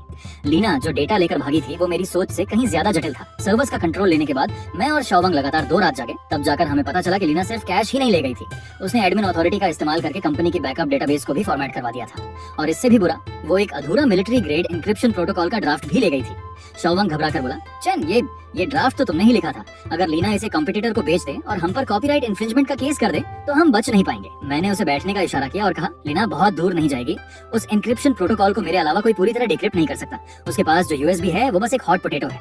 मैं स्क्रीन पर ब्लिंक करते कोड को घूरता रहा और लीना के अगले कदम का अंदाजा लगाता रहा। मुझे पता था उसके जैसे घमंडी इंसान गुमनामी में नहीं जी सकते। तभी मेरे इनबॉक्स में एक अनोनिमस मेल आया। अटैचमेंट में एक फॉरेन कैसीनो की फोटो थी। उसमें लीना अब भी अपने फ्लैशी अंदाज में बैठी थी, लेकिन उसके सामने बैठा आदमी देखकर मेरी भौं सिकुड़ गई। वो डायरेक्टर साउ था, इंडस्ट्री का कुख्यात डेटा ब्रोकर जो कमर्शियल सीक्रेट्स की खरीद फरोख्त से पैसा बनाता था। मैं समझ गया कि लीना को बायर मिल चुका है। एक तरफ संगवाई जेल में सड़ रहा था और दूसरी तरफ लीना बाहर अपने बॉस को धोखा देकर फायदा उठा रही थी। सच में दोनों एक जैसे थे। मैंने तुरंत पुलिस को कॉल नहीं किया क्योंकि मुझे पता था कि डायरेक्टर साओ जैसा चालाक आदमी असली वैल्यू देखे बिना पैसा नहीं देगा। मैंने उसे एक छोटा सा मैसेज भेजा, उसमें बैकडोर है, अगर जीना चाहते हो तो उसे मत छुओ। अब मैं इंतजार करने वाला था कि वो खुद मेरे पास आए, क्योंकि ये सिर्फ डेटा वापस लेने का मामला नहीं था, ये इस पूरे इंडस्ट्री की इस गंदगी को जड़ से खत्म करने का मौका था। दूसरे ही दिन जब मेरा मैसेज पहुंचा, डायरेक्टर साओ शांत नहीं बैठ पाया और उसने मुझे नदी किनारे एक प्राइवेट क्लब में बुलाया। खास तौर पर कहा कि मैं अकेला हूँ। तय समय पर मैं वहाँ पहुंचा तो कमरा धुएं से भरा हुआ था। सामने डायरेक्टर साओ मैत्रिया बुद्धा की मूर्ति की तरह मुस्कुरा रहा था और उसके बगल में बैठी लीना का चेहरा थोड़ा पीला पड़ा हुआ था। उसने कहा, डायरेक्टर चेन, आपके बारे में बहुत सुना है, आजकल के युवा वाकई कमाल है। संगवाई जैसा चालाक आदमी भी आपसे हार गया। मैंने सीधे कहा, डायरेक्टर साओ सीधी बात करता हूँ, मैं चेन किंग हूँ और जो लीना के हाथ में है वो निगल नहीं पाएगी। लीना तुरंत खड़ी हो गई। डर और गुस्से से उसकी आवाज तेज हो गई। चेन किंग, यहाँ रहस्य मत बनाओ। डायरेक्टर साओ ने एक्सपर्ट से चेक करवाया है, ये प्लान थोड़े बदलाव के साथ मार्केट में आ सकता है, तब खाली हाथ तुम रह जाओगे। मैंने हल्की हंसी के साथ कहा, एक्सपर्ट उन थर्ड रेट प्रोग्रामर्स की बात कर रही हो जो कंकरेंट मल्टी प्रोसेसिंग तक नहीं समझते? डायरेक्टर साओ, अभी इसी वक्त उस प्रोटोकॉल का तीसरा मॉड्यूल रन करके देख लीजिए, अगर आपका सर्वर नहीं जला तो कहना। डायरेक्टर साओ का चेहरा तुरंत बदल गया। वो शक करने वाला आदमी था। उसने तुरंत अपने आदमी को लैपटॉप खोलने का इशारा किया। जैसे ही प्रोग्राम रन हुआ, स्क्रीन पर सर्वर रूम की वार्निंग लाइट्स तेजी से ब्लिंक करने लगी। वो घबरा कर बोला, ये क्या हो रहा है, इसे तुरंत बंद करो। मैंने शांत होकर कहा, ये लॉजिकल लॉक है, मेरी डायनेमिक ऑथराइजेशन के बिना कोई भी forced access self destruct trigger कर देगा। लीना वहीं कुर्सी पर ढह गई। उसकी आंखों में खालीपन था। उसका आखिरी ट्रम्प कार्ड मेरे सामने कागज की तरह कमजोर साबित हो चुका था और डायरेक्टर साओ जैसा बिजनेसमैन तुरंत समझ गया कि उसे क्या करना है। उसने जोरदार थप्पड़ लीना के चेहरे पर मारा। उसका आधा चेहरा तुरंत सूज गया। वो अपना चेहरा पकड़कर चुप बैठ गई। आंखों में निराशा भरी हुई थी। डायरेक्टर साओ ठंडी आवाज में बोला, डायरेक्टर चेन, ये सब गलतफहमी है, मुझे इसने धोखा दिया। कहा ये उसका क्रिएशन है। मैंने बिना भाव बदले कहा, मुझे बस वो वापस चाहिए, बाकी इंसान का फैसला कानून करेगा। वैसे सुना है आप हाल में स्मार्ट सिटी फेज 2 के बिडिंग डॉक्यूमेंट्स के बारे में पूछताछ कर रहे थे। मेरी बात सुनते ही उसके माथे पर पसीना आ गया। वो तुरंत बोला, नहीं, अब नहीं पूछूंगा। डायरेक्टर चेन के रहते हम जैसी छोटी कंपनी हिम्मत नहीं करेगी। मैंने यूएसबी वापस लिया और उसी के सामने इकोनॉमिक इन्वेस्टिगेशन टीम को कॉल किया। जैसे ही लीना ने पुलिस सायरन सुनी, उसका शरीर ढीला पड़ गया और वो जमीन पर गिर गई। वो मेरे पैंट पकड़कर गिड़गिड़ाने लगी, लेकिन मैंने ठंडेपन से उसे किनारे कर दिया। लीना, जब तुमने कंपनी का कोर डेटा चुराने का फैसला लिया था, तभी तुम्हें ये अंजाम समझ लेना चाहिए था। उसे पुलिस गाड़ी में ले जाते हुए देखकर मेरे दिल का आखिरी बोझ भी खत्म हो गया। लेकिन मुझे पता था ये अंत नहीं है। डायरेक्टर साओ पीछे हट गया था, लेकिन उसके पीछे की कैपिटल फोर्सेस इतनी आसानी से मुझे बढ़ने नहीं देंगी। कंपनी जाते वक्त डायरेक्टर चेन का कॉल आया। उसकी आवाज में चिंता थी। Shao Chen, industry leader Tianxing group हमारे पार्टनर्स से लगातार कांटेक्ट कर रहा है। लगता है वो हमें एक्वायर करना चाहते हैं। लीना और साओ से निपटते ही मुझे सांस लेने का मौका भी नहीं मिला था कि तियनशिंग का एक्विजिशन लेटर मेरे डेस्क पर आ चुका था। तियनशिंग वो लोग हैं जो कैपिटल से रास्ता बनाते हैं। जो झुकता है वो जीता है, जो टकराता है वो मिटता है। मेरे सामने उनकी इन्वेस्टमेंट डायरेक्टर बैठी थी, तेज नजरों वाली एक महिला। उसने कहा, मिस्टर चेन, 200 मिलियन कैश और तियनशिंग के 3% स्टॉक ऑप्शंस। ये प्राइस आपके और आपकी टीम के लिए फाइनेंशियल फ्रीडम है। ऑफर वाकई टेम्पटिंग था, लेकिन मैंने शांत होकर उसकी आंखों में देखते हुए कहा, और अगर मैं मना कर दूं तो? डायरेक्टर ने अपने चश्मे को ठीक किया और उसकी आवाज में हल्की सी धमकी घुल गई। अगर आप मना करते हैं तो तियनशिंग पूरे इंडस्ट्री की रिसोर्स इंटीग्रेशन शुरू कर देगा। तब आपकी अपस्ट्रीम और डाउनस्ट्रीम सप्लाई चेन दोनों एक बड़ी ताकत के दबाव में आ जाएंगे। मिस्टर चेन, किसी काल्पनिक आइडियल के लिए अपना फ्यूचर बर्बाद मत कीजिए। मैं उस लेटर ऑफ इंटेंट को देखते हुए अंदर ही अंदर ठंडा सा हंसा। ये लहजा कितना जाना पहचाना था, बिल्कुल वैसा ही जैसा संगवाई मुझे धमकाते वक्त इस्तेमाल करता था। बस फर्क इतना था कि टियनशिंग के पास ज्यादा पैसा था, ज्यादा कॉन्फिडेंस था, लेकिन मुझे चेन किंग को डराना कभी आसान नहीं रहा। मैंने शांत आवाज में कहा, फ्यूचर कोई देता नहीं है, उसे खुद बनाना पड़ता है। अपने बॉस से कहिए किंग लान टेक्नोलॉजी बिकाऊ नहीं है, मिलना है तो कोर्ट में या मार्केट में मिलेंगे। वो गुस्से में उठी और उसके हील्स की आवाज कमरे में गूंजती हुई बाहर चली गई। उसके जाते ही शाओ वांग थोड़ा परेशान होकर अंदर आया। मैंने बिना कुछ बोले कंप्यूटर खोला और उसे वो सेकंड जनरेशन क्लाउड इंजन दिखाया जिस पर मैं महीनों से सीक्रेटली काम कर रहा था। मैंने कहा, ये खास तौर पर टियनशिंग की एग्जिस्टिंग टेक्निकल वल्नरेबिलिटीज को टारगेट करने के लिए बनाया है। अगर वो टेक्निकल ट्रिक से मुझे ब्लॉक करने की कोशिश करेंगे तो मैं उन्हें दिखाऊंगा असली टेक्नोलॉजिकल रेवोल्यूशन क्या होती है। लेकिन टियनशिंग का जवाब मेरी उम्मीद से भी तेज और ज्यादा निर्दयी था। रात के 11 से 11 बजे भी मेरे ऑफिस की लाइट जल रही थी। तभी शाओ वांग दरवाजा खोलकर अंदर आया। उसके हाथ में फ्रेश प्रिंटेड फैक्सेस थे और चेहरा कागज की तरह सफेद। चैन, हम मुसीबत में हैं, उसने कहा। तीनों सर्वर सप्लायर्स जिन्होंने हमारे साथ लॉन्ग टर्म कॉन्ट्रैक्ट साइन किया था, उन्होंने अचानक नोटिस भेज दिया है कि प्रोडक्शन एडजस्टमेंट की वजह से वो हमारे ऑर्डर्स को इंडेफिनिटली पोस्टपोन कर रहे हैं। मैंने धीरे से दोहराया, इंडेफिनिटली पोस्टपोन यानी सीधा सप्लाई कट। शाओ वांग बोला, लगता है टियनशिंग हमें हार्डवेयर साइड से चोक करना चाहता है। मैं खिड़की के पास गया और नीचे खाली सड़क को देखने लगा और उसने आगे बताया, उन्होंने क्लाउड सर्विस प्लेटफॉर्म से भी बात कर ली है। हमारे प्रोडक्ट्स को ऐप स्टोर से हटाने की कोशिश कर रहे हैं। वो किंग लान को एक आइसोलेटेड आइलैंड बनाना चाहते हैं। टेक्नोलॉजी हमारे पास हो लेकिन हम उसे इम्प्लीमेंट ही ना कर सकें। मैंने शांत स्वर में कहा, डायरेक्टर सैंग काफी तेज खेल रहा है। फिर मैंने फैसला लिया, शाओ वांग, सबको इन्फॉर्म करो कि कल से वर्क फ्रॉम होम शुरू होगा। सारे टेस्ट सर्वर्स इंटरनल नेटवर्क पर शिफ्ट कर दो। मैंने कंप्यूटर खोला और उन सप्लायर्स की लिस्ट देखी जिन्होंने हमें धोखा दिया था, लेकिन मुझे गुस्सा नहीं आया, बल्कि एक शिकारी जैसी शांति महसूस हुई जो अपने शिकार को जाल में फंसते देख रहा हूँ। मैंने धीरे से कहा, उन्हें लगता है कैपिटल से सप्लाई चेन कंट्रोल कर लेंगे, लेकिन वो भूल रहे हैं कि इस डाटा ड्रिवन एरा में हार्डवेयर सिर्फ एक व्हीकल है। शाओ वांग ने घबराकर पूछा, लेकिन बिना सर्वर्स के हमारा second gen engine online testing में नहीं जा पाएगा। मैंने उसकी तरफ देखा और हल्की मुस्कान के साथ कहा, किसने कहा कि हमें उनके सर्वर्स ही इस्तेमाल करने हैं? अगर वो गंदा खेल खेलना चाहते हैं तो मैं भी तैयार हूँ। 3 साल पहले मैंने वर्स्ट केस सिनेरियो के लिए एक प्रोटोटाइप टेक्नोलॉजी डेवलप करके छुपा कर रखी थी। टियनशिंग को लगता है पानी काट देंगे तो मैं प्यास से मर जाऊंगा, लेकिन उन्हें नहीं पता कि मैंने जमीन के नीचे पहले से एक कुआं खोद रखा है। टियनशिंग के टोटल ब्लॉकेड के बीच पूरी इंडस्ट्री बस इंतजार कर रही थी कि मैं गिरूं और वो हंसे। लेकिन अगली सुबह मैं सीधे वॉशिंग ग्रुप में डायरेक्टर चेन के ऑफिस पहुंच गया। वो खिड़की के पास खड़े थे और उनके डेस्क पर टियनशिंग का कोऑपरेशन प्रपोजल रखा था। उन्होंने भौं सिकोड़ते हुए मेरी तरफ देखा और कहा, शाओ चेन, कल टियनशिंग के लोग मुझसे मिलने आए थे। डायरेक्टर चेन ने गहरी आवाज में कहा, टियनशिंग ने प्रॉमिस किया है कि अगर वॉशिंग किंगलैंड के साथ कोऑपरेशन खत्म कर दे तो अगले 5 सालों तक उनकी इंफ्रास्ट्रक्चर मेंटेनेंस फीस आधी कर दी जाएंगी। मैंने शांत लेकिन सीधी बात रखी, डायरेक्टर चेन, टियनशिंग का पैसा लेना आसान है, लेकिन उनकी जंजीरें उससे भी आसान होती हैं। पहना एक बार आपका सिस्टम पूरी तरह उनके क्लाउड में इंटीग्रेट हो गया तो भविष्य में कीमत बढ़े या ना बढ़े ये फैसला आपका नहीं रहेगा। वो मुड़े और सीधे मेरी आंखों में देखने लगे। वो सिर्फ बिजनेसमैन नहीं थे बल्कि लॉन्ग टर्म विजन वाले स्ट्रैटेजिस्ट थे। उनके सामने सवाल था, अभी का छोटा फायदा या भविष्य का बड़ा कंट्रोल? उन्होंने पूछा, सच बताओ चेन, टियनशिंग ने तुम्हारा हार्डवेयर सप्लाई काट दिया है, तुम उनके खिलाफ कैसे खड़े होगे? मैंने बिना हिचक जवाब दिया, मुझे उनका हार्डवेयर नहीं चाहिए। वॉशिंग के देश भर में 3000 से ज्यादा ब्रांचेस हैं। हर ब्रांच में आइडल कंप्यूटिंग रिसोर्सेज पड़े हैं। मुझे बस आपकी परमिशन चाहिए। मैं इन सबको जोड़कर एक ऐसी डिस्ट्रीब्यूटेड कंप्यूटिंग नेटवर्क बना दूंगा जो टियनशिंग से भी ज्यादा पावरफुल होगी। उनकी आंखों में चमक आ गई। उन्हें तुरंत समझ आ गया कि इसका मतलब सिर्फ कॉस्ट सेविंग नहीं बल्कि जाइंट से पूरी इंडिपेंडेंस है। उन्होंने जोर से टेबल पर हाथ मारा और टियनशिंग का प्रपोजल फाड़ दिया। ठीक है, इस बार मैं तुम पर दांव लगाता हूँ, वॉशिंग के सारे नेटवर्क नोड्स तुम्हारे लिए ओपन है। बिल्डिंग से बाहर निकलते ही मैंने लंबी सांस ली। टियनशिंग को लगा था कि उन्होंने पूरा समंदर रोक दिया है, लेकिन उन्हें नहीं पता था कि मैंने छोटे छोटे स्ट्रीम्स को जोड़कर अपना खुद का रास्ता बना लिया है। जैसे ही हमारा ये सीक्रेट एग्रीमेंट हुआ, टियनशिंग ने पब्लिक ओपिनियन फ्रंट पर अटैक शुरू कर दिया।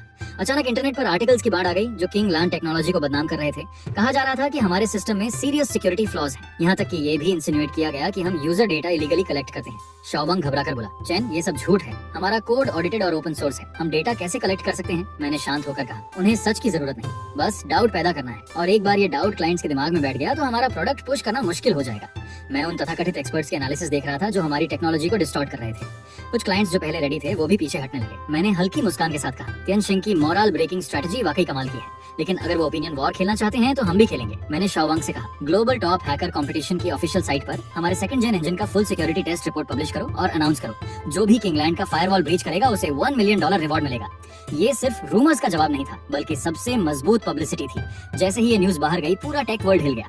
टियनशिंग के हायर्ड ट्रोल्स तुरंत गायब हो गए क्योंकि एब्सोल्यूट टेक्नोलॉजी के सामने अफवाहें खुद ही मर जाती हैं। लेकिन जहां सबकी नजर इस कंपटीशन पर थी, मैं एक और चीज ऑब्जर्व कर रहा था। टियनशिंग के कोर प्रोडक्ट्स की यूजर लॉस रेट।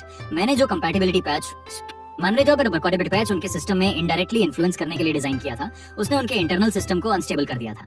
आधे महीने के ब्लॉकेट के बाद भी तियानशिंग हमें क्रश नहीं कर पाया, बल्कि खुद ही रिसोर्सेज ओवरयूज करके स्लो डाउन का शिकार हो गया। मेरे एक पुराने दोस्त ने, जो तियानशिंग के अंदर था, मैसेज भेजा, यहाँ इन्वेस्टमेंट डायरेक्टर और टेक्निकल डायरेक्टर रोज लड़ रहे हैं। एक छोटी कंपनी को दबाने के लिए हमने इतना रिसोर्स झोंक दिया, और अब देखो वॉशिंग न सिर्फ गया नहीं, बल्कि कई बड़े क्लाइंट्स को भी साथ ले गया। और इसका दोष टेक्निकल डिपार्टमेंट पर डाला जा रहा है। एक छोटी सी कंपनी की कंप्यूटिंग नेटवर्क तक ब्लॉक नहीं कर पाए और ऊपर से बजट मांग रहे हैं। ये अंदर की लड़ाई वही रिजल्ट था जो मैं चाहता था, क्योंकि जायंट्स को सबसे ज्यादा डर बाहरी दुश्मन से नहीं, बल्कि अंदर से टूटने से लगता है। मैं कंप्यूटर के सामने बैठा तियानशिंग के स्टॉक्स की गिरती हुई ग्राफ देख रहा था और उसी के साथ सही वक्त कैलकुलेट कर रहा था। मैंने शाओवांग से पूछा, तैयार हो? आज रात 8 बजे हमारा सेकंड जेन इंजन वॉशिंग की कंप्यूटिंग नेटवर्क पर ग्लोबल पब्लिक बेटा में लॉन्च होने वाला था। ये एक बहुत बड़ा गैम्बल था। अगर हम सफल हुए तो किंगलैंड टेक्नोलॉजी जायंट्स का मोनोपोली तोड़ देगा, और अगर फेल हुए तो तियानशिंग का बदला और भी खतरनाक होगा। ठीक 8 बजे मैंने एंटर दबाया और स्क्रीन पर काउंटलेस लाइट पॉइंट्स जल उठे।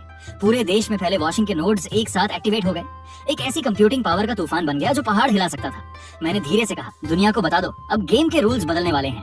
उसी पल तियानशिंग के हेडक्वार्टर्स में सन्नाटा छा गया। उन्हें एहसास हुआ कि जिस डिफेंस सिस्टम पर उन्हें घमंड था, वो किंग लान की नई आर्किटेक्चर के सामने कागज जैसा कमजोर है। 3 दिन बाद जब बेटा पूरी तरह सफल रहा, तो इंडस्ट्री का रुख पूरी तरह बदल गया। जो सप्लायर्स मुझे अवॉइड करते थे, वो अब लाइन लगाकर मिलने को तैयार थे। लेकिन मैं ऑफिस में नहीं था, मैं एक प्राइवेट कॉकटेल इवेंट में था, जहाँ सिर्फ इंडस्ट्री के बड़े लोग मौजूद थे। तियानशिंग का चेयरमैन खुद आया था। उसकी आंखों में अब एरोगेंस नहीं, बल्कि रिस्पेक्ट और हल्की बेचैनी थी। उसने कहा, यंग चेन, नई जनरेशन वाकई पुरानी को पीछे छोड़ रही है। हमसे गलती हुई कि हमने तुम्हारी वैल्यू नहीं पहचानी। क्यों ना हम बैठकर बात करें? Deep strategic cooperation. मैंने शांत होकर कहा, कोऑपरेशन पॉसिबल है, लेकिन पहले तियानशिंग पब्लिकली अपोलोजाइज करेगा और किंगलैंड टेक्नोलॉजी को ब्रांड डैमेज के लिए कॉम्पेंसेट करेगा। उसकी जॉ टाइट हो गई। उसके लिए ये खुद को सबके सामने थप्पड़ मारने जैसा था। लेकिन उसने आसपास खड़े पार्टनर्स को देखा और समझ गया कि अब उसके पास कोई बार्गेनिंग पावर नहीं बची। मैंने कैजुअली जोड़ दिया, आप मना भी कर सकते हैं, लेकिन सुना है आपके कई की टेक्निकल स्टाफ हमारी नई आर्किटेक्चर में काफी इंटरेस्टेड हैं और रिज्यूमे भेज चुके हैं। ये सीधा उसकी जड़ों पर वार था। मैं सिर्फ उसके क्लाइंट्स नहीं, बल्कि उसकी फाउंडेशन भी खींच रहा था। मैंने वाइन का घूंट लिया और मन ही मन समझ गया कि ये जीत बस शुरुआत है। ये गेम अब और बड़े लेवल पर जाने वाला है। तियानशिंग का झुकना टेम्पोररी था और मुझे साफ महसूस हो रहा था कि अंधेरे में कोई और बड़ी ताकत किंगलैंड टेक्नोलॉजी पर नजर गड़ाए बैठी है। पार्टी से बाहर निकलते ही ठंडी हवा चेहरे से टकराई। तभी मेरे फोन पर एक अननोन नंबर से मैसेज आया, अपनी पीठ का ख्याल रखना। मैंने कुछ देर तक उस मैसेज को देखा। ये नंबर मल्टीपल वर्चुअल रिलेज से गुजरा था। ट्रेस करना नामुमकिन था। मैं खिड़की के पास गया, भारी पर्दे हटाए और नीचे गुजरती गाड़ियों की लाइट्स को देखता रहा। पहली बार मुझे लगा कि इस बिजनेस वॉर की गहराइयों में कोई अज्ञात निगाहें मुझे देख रही हैं। मैंने ये बात शाओवांग को नहीं बताई, उसे परेशान नहीं करना चाहता था। लेकिन मैंने तुरंत कंप्यूटर खोला और पिछले 3 सालों के तियानशिंग ग्रुप के शेयर होल्डिंग रिकॉर्ड्स निकाल लिए। सरफेस पर वो एक जायंट था, लेकिन अंदर उसकी कैपिटल स्ट्रक्चर बेहद कॉम्प्लेक्स थी। कई फॉरेन इन्वेस्टमेंट फंड्स की परछाइयां बार बार दिख रही थी। तब मुझे समझ आया, संगवाई, लीना, डायरेक्टर साओ, ये सब सिर्फ मोहरे थे। तियानशिंग मुझे सिर्फ मार्केट शेयर के लिए नहीं निकलना चाहता था। इसके पीछे कुछ और गहरा खेल चल रहा था। और जैसे ही मैं इन विचारों में डूबा हुआ था, अचानक मेरे इनबॉक्स में एक अलर्ट चमका। वो अलर्ट मेरे सेकंड जेन इंजन के बैकएंड से आया था। कोई एक ऐसा प्रोटोकॉल इस्तेमाल कर रहा था जिसे मैंने पहले कभी नहीं देखा था, और वो वॉशिंग नेटवर्क के नोड से लार्ज स्केल ऑपरेशनल डेटा निकालने की कोशिश कर रहा था। मैंने तुरंत कीबोर्ड पर तेजी से काम करना शुरू किया और सिस्टम में कई लेयर्स के डायनामिक फायरवॉल्स ऐड कर दिए। ये तियानशिंग का तरीका नहीं था, ये किसी प्रोफेशनल फॉरेन टीम जैसा लग रहा था। उसी पल मुझे समझ आ गया कि मेरी एंट्री ने सिर्फ तियानशिंग को नहीं, बल्कि इस इंडस्ट्री के पीछे छिपे असली फाइनेंशियल शार्क्स को भी जगा दिया है। और वो वार्निंग मैसेज मजाक नहीं था, बल्कि एक देर से आया हुआ इशारा था। अगली सुबह तियानशिंग का ऑफिशियल अपॉलॉजी लेटर इंडस्ट्री के बड़े पोर्टल्स की हेडलाइंस पर था। लैंग्वेज बेहद सिंसियर थी। उन्होंने सारा ब्लेम कुछ सीनियर एग्जीक्यूटिव्स पर डाल दिया और साथ ही टेंस ऑफ मिलियंस की कॉम्पेंसेशन सीधे किंगलैंड टेक्नोलॉजी के अकाउंट में ट्रांसफर कर दी। शाओवांग एक्साइटेड होकर बोला, चेन जल्दी देखो, हमें ड्रैगन स्लेयर कहाँ जा रहा है। इस बार तियानशिंग सच में गिर गया। मैंने शांत स्वर में कहा, शाओवांग, जायंट्स को कभी अंडर एस्टिमेट मत करो। अगर वो झुकते हैं तो सिर्फ सांस लेने के लिए। और जैसे ही इंडस्ट्री किंगलैंड की तारीफों में डूबी हुई थी, मुझे एक अजीब इनविटेशन मिला। ऑरोरा कैपिटल नाम की एक फॉरेन ऑर्गेनाइजेशन ने मुझे फ्यूचर कंप्यूटिंग स्टैंडर्ड्स पर प्राइवेट मीटिंग के लिए बुलाया था। मैंने थोड़ा बैकग्राउंड चेक किया तो पाया कि इसके पीछे की ताकतें बेहद गहरी हैं। कई मल्टीनेशनल जायंट्स के पीछे भी इनकी शैडो दिखाई देती हैं। तभी मुझे एहसास हुआ कि शायद वही लोग इस खेल के असली खिलाड़ी हैं, और वही वार्निंग भी उसी सर्कल से आई होगी। मैंने शाओवांग से कहा, हैंग का फ्लाइट बुक करो, क्योंकि ओपोनेंट ने स्टेज तैयार कर दी थी और अगर मैं नहीं गया तो ये डर जैसा लगेगा। जाने से पहले मैं डिटेंशन सेंटर गया। मैं संगवाई से मिलना चाहता था। वो इंसान जिसने मुझे 800 यूएन में खत्म करने की कोशिश की थी, शायद अब वही मुझे सच्चाई बता सकता था। मोटे बुलेट प्रूफ ग्लास के उस पार मैंने उसे देखा। वो प्रिजनर यूनिफॉर्म में था, दुबला और टूटा हुआ। उसकी आंखों में अब पहले वाली चालाकी नहीं थी, बस ठहरा हुआ सन्नाटा था। मुझे देखकर वो हल्का सा मुस्कुराया और बोला, चेन किंग, आखिर तुम आ ही गए, मुझे इस हालत में देखने या वो सवाल पूछने। मैंने शांत होकर कहा, तुम क्या सोचते हो, संगवाई तियानशिंग तो बस शुरुआत था, असली लोग कौन है? वो कुछ देर चुप रहा, उसकी उंगलियां मेज पर हल्के से टैपिंग कर रही थी। फिर वो झुककर माइक के पास आया और धीमी आवाज में बोला, जैसे किसी टाबू का डर हो। मुझे नहीं पता वो कौन है, बस इतना जानता हूँ कि खुद को प्यूरिफायर्स कहते हैं, वो पैसा देते हैं, रिसोर्सेज देते हैं, लेकिन एक ही मकसद से, जो भी टेक्नोलॉजी उनके कंट्रोल में नहीं आती उसे पूरी तरह खत्म कर देना। ये सुनकर मेरे दिल में एक अजीब सा दबाव आया। उसकी बात भले ही अजीब थी, लेकिन उसकी आंखों में डर असली था। उसने आगे कहा, चेन किंग, भाग जाओ, जितने बड़े बनोगे उतनी उनकी नजर तुम पर होगी। लाइना भागी नहीं है, वो अपनी रिवॉर्ड लेने गई है और ऑर्डर्स लेने भी। डिटेंशन सेंटर से बाहर निकलते वक्त तेज धूप आंखों में चुभ रही थी। संगवाई की बातें मेरे दिमाग में गूंज रही थी। ये सिर्फ बिजनेस वॉर नहीं रहा था, ये सर्वाइवल का खेल बन चुका था। जयचंग की हवा में समुद्र की नमी थी जब मैं ऑरोरा कैपिटल की प्राइवेट मीटिंग के लिए उस होटल के टॉप फ्लोर पर पहुंचा। वहाँ सिर्फ कुछ ही लोग थे। जैसे ही मैं अंदर गया, सबकी नजरें मुझ पर टिक गईं। बीच में एक ब्लॉन्ड ब्लू आइड आदमी बैठा था और उसने बेहद फ्लुएंट चाइनीज में कहा, मिस्टर चेन, आपका सेकंड जेन इंजन शानदार है, लेकिन इतनी एडवांस टेक्नोलॉजी किसी प्राइवेट कंपनी के हाथ में नहीं होनी चाहिए। मैंने बिना झिझक पूछा, तो फिर किसके हाथ में होनी चाहिए?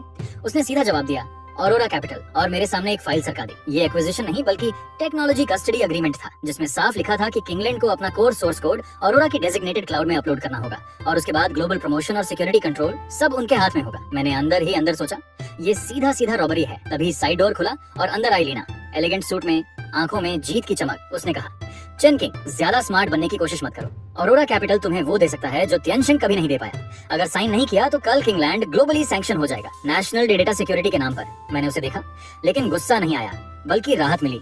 अब असली दुश्मन सामने था। मैंने तुरंत मना नहीं किया, बस कहा कि सोच कर बताऊंगा और टेरेस पर चला गया। हेई चेंग की रात चमक रही थी, लेकिन मुझे पता था इन लाइट्स के नीचे मेरे खिलाफ काउंटलेस अटैक ऑर्डर्स ऑलरेडी जारी हो चुके होंगे। मैंने फोन निकाला और डायरेक्टर चेन को कॉल किया। डायरेक्टर चेन, प्लान एडवांस करना पड़ेगा, ऑरोरा कैपिटल ने मूव कर दिया है। उसने गंभीर आवाज में पूछा, शाओचिन, क्या तुम पक्के हो? एक बार शुरू किया तो वापसी नहीं होगी। मैंने ठंडे स्वर में कहा, धीरे धीरे दम घुटने से बेहतर है कि पूरा बोर्ड ही पलट दे। कॉल खत्म करके मैंने फोन में कम्प्लेक्स कमांड चेन डालनी शुरू की। ये वही ट्रोजन था जो मैंने ऑरोरा के लिए तैयार किया था। वो सोर्स कोड चाहते थे, तो मैं उन्हें ऐसा परफेक्ट गिफ्ट देने वाला था जो बाहर से फ्लॉलेस दिखे, लेकिन अंदर से उनकी पूरी ग्लोबल कंप्यूटिंग नेटवर्क को क्रिपल कर दे। तभी लीना पीछे आकर खड़ी हो गई। उसके हील्स की आवाज टेरेस में गूंज रही थी। उसने पूछा, सोच लिया? ये तुम्हारा आखिरी मौका है। मैंने उसकी तरफ देखे बिना कहा, हाँ सोच लिया। अपने नए बॉस से कहना, किंगलैंड की चीजें वो ले नहीं सकते, और अगर ले भी लें तो पचा नहीं पाएंगे। मैंने अग्रीमेंट को उसके सामने टुकड़ों में फाड़ा और हवा में उछाल दिया। उसके चेहरे का रंग तुरंत बदल गया और मुझे पता था असली तूफान अगली सुबह आएगा, और वैसा ही हुआ। सुबह होने से पहले ही दुनिया भर के ऐप स्टोर्स ने एक साथ किंगलैंड के प्रोडक्ट्स हटा दिए। वजह बताई गई, data security risk.